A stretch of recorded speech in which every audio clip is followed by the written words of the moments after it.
Hi everyone. So every week ఒక investor awareness కానీ లేకపోతే ఎడ్యుకేషన్ పర్పస్గా ఒక వీడియో అయితే చేస్తున్నాం అండి. సో ఈ వీడియో ఈరోజు మనం చేస్తున్నది alpha and beta. So mutual fund select చేసుకునేటప్పుడు ఈ ఆల్ఫా బీటా అనేది చాలా ఇంపార్టెంట్ అండి. So let's understand what is alpha and how and beta. Alpha అంటే ఏంటంటే మనకి markets Nifty, let's example Nifty bench mark మనం చూస్తే 10% ఇచ్చింది. బట్ మనకి ఆ స్కీమ్ పర్టికులర్ స్కీమ్ మీరు ఏదైతే ఇన్వెస్ట్ చేశారో అది 20% ఇచ్చింది. So because of fund manager performance అండి. So we have to select those funds where alpha is higher 8%, 9% అంటే మార్కెట్ కన్నా 6-7% ఎక్స్ట్రా మనకి వస్తుంది అంటే these are all the best schemes to select అని మనం చెప్పొచ్చు.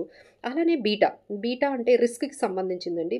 Market beta is equal to 1 అంటారు. సో మార్కెట్ కన్నా తక్కువ రిస్క్ ఉన్న మనం స్కీమ్స్ని, స్టాక్స్ని సెలెక్ట్ చేసుకోవాలి అంటే బీటా తక్కువ ఉన్న అంటే 0.8, 0.5 బిలో 1 స్టాక్స్ కానీ సెలెక్ట్ చేసుకున్నట్లయితే అది మనకి రిస్క్ తక్కువగా ఉంటుంది. కాబట్టి సో ఎవరైతే రిస్క్ ఎవర్స్ ఉన్నారో వాళ్ళకి తక్కువ బీటా ఉన్న స్కీమ్స్ అండ్ స్టాక్స్ బాగా సూట్ అవుతాయండి. So what is the best combination అంటే మనం ఏం చెప్పొచ్చు అంటే ఇప్పుడు ఆల్ఫా హై బీటా ఉందంటే that is good for the ఎవరైతే అగ్రెసివ్ అండ్ రిస్క్ టేకర్స్ ఎవరైతే ఉన్నారో వాళ్ళకి సూటబుల్ అవుతుందండి.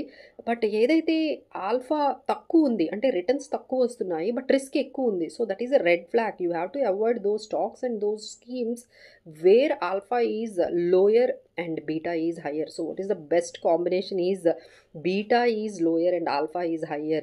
This is the best combination అండి. ఎక్కడైతే రిటర్న్స్ ఎక్కువ ఉంటాయో రిస్క్ తక్కువ ఉంటాయో సో అదే అందరికీ బాగా కంఫర్టబుల్గా ఉంటుంది. బట్ అలాంటివి స్కీమ్స్ ఉంటాయంటే డెఫినెట్లీ ఎస్ అండి. I will give you some examples like HDFC focused fund మీరు ఇన్వెస్ట్ చేసే ఉంటారు.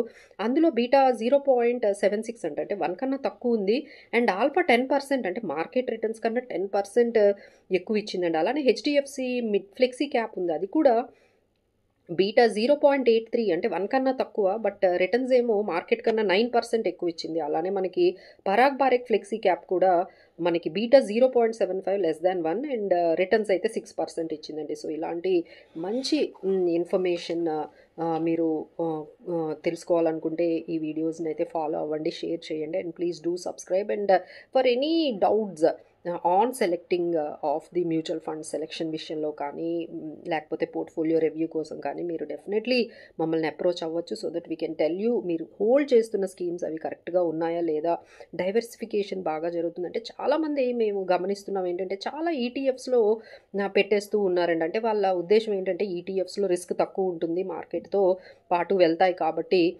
అందులో ఫండ్ మేనేజర్ ఇన్ఫ్లుయెన్స్ ఏమీ ఉండదు, సో ఇండెక్స్ ఎలా వెళ్తుందో అలానే వెళ్తుంది, ఎక్స్పెన్స్ తక్కువ ఉంటుందని ఇలా ఈటీఎఫ్స్లో ఎక్కువగా పెడుతున్నారండి. బట్ దాంట్లో ఏమవుతుందంటే example you have taken Nifty 50 కానీ లేకపోతే నిఫ్టీ 100 ఇలాంటి ఈటీఎఫ్స్ తీసుకుంటే దట్ మీన్స్ ఈ మొత్తం ఈటీఎఫ్స్లో మీరు చూసుకుంటే సేమ్ స్టాక్స్ మీకు రిపీటెడ్గా ఉంటాయండి. అంటే మీ దగ్గర 3 ఈటీఎఫ్స్ ఉంటే 3 ఈటీఎఫ్స్లో కూడా సేమ్ స్టాక్స్ ఉంటాయి, దానివల్ల డైవర్సిఫికేషన్ అనేది జరగదు. సో ఒక్కసారి చెక్ చేసుకోండి మీ దగ్గర ఎలాంటి ఈటీఎఫ్స్ ఉన్నాయి.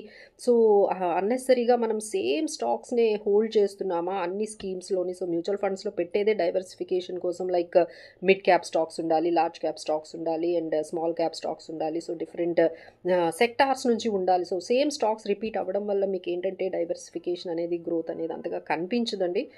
సో ఇది కూడా ఒక టిప్ లాంటిది. సో ఒకసారి మీ దగ్గర ఉన్న స్టాక్స్ అన్నిటినీ కూడా ఈ ఆల్ఫా బీటా ఎలా ఉన్నాయి, తర్వాత ఈ షార్ప్ రేషియో ఎలా ఉంది, తర్వాత ఈ ఈటీఎఫ్స్లో డైవర్సిఫికేషన్ జరుగుతుందా లేదా, సో ఇవన్నీ కూడా మీరు చెక్ చేసుకోవచ్చండి. బట్ ఇవన్నీ కూడా కొంచెం కన్ఫ్యూజ్డ్గా ఉంటే మాత్రం better give this work to the experts and give it to us. We will handle the better your investments అండి. సో మీ స్టాక్స్, మీ మ్యూచువల్ ఫండ్స్ మీరు ఒక్కసారి మాతో పోర్ట్ఫోలియో రివ్యూ కానీ చేయించుకున్నట్లయితే మేము అవి మెయింటైన్ చేయాలి, హోల్డ్ చేయాలి, లేదు సెల్ చేసేయాలి, ఏం చేయాలి అనే దాని మీద so we will give you the report. So thank you so much for watching.